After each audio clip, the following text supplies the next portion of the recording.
আশরাফের মতো বাটপার নাই। একটা ব্যাটের সাথে একটা বল পিটায়, সবাই নাচে, হাততালি দেয়, ওইটা আবার মিডিয়াতে দেখায়। কি একটা ফাউল জিনিস। একটা বল নিয়ে 11টা লোক দৌড়ায়, মানে এর থেকে পাগলামি কাজ দুনিয়াতে আর কি হইতে পারে?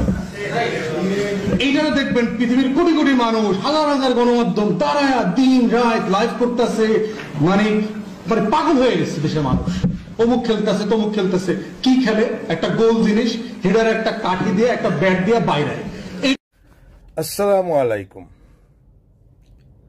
আসলে যে সকল জ্ঞানী ব্যক্তিদের মাথায় ওই রকম মোটা মোটা বুদ্ধি রয়েছে, তারা যদি তাদের বুদ্ধি প্রকাশ না করেন তাহলে আমরা বুঝবো কিভাবে?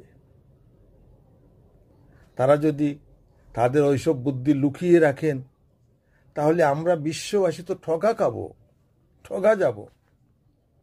দেখুন না, এই যে আমাদের স্যার আমাদের চোখে আঙ্গুল দিয়ে দেখিয়ে দিলেন, একটি ছোট্ট বলের পিছনে 11 জন মানুষ ছুটছে তো ছুটছে, সাথে কোটি কোটি দর্শকও এই ফাউল পাগলামিতে উন্মাদ হয়ে আছে।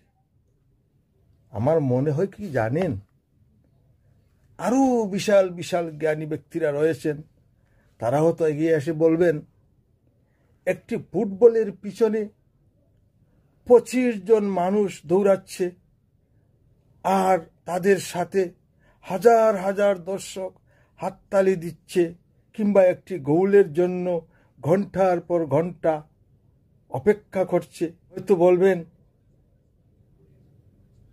এটি সময় আর মস্তিষ্কের অপচয় ছাড়া আর কিচ্ছুই না।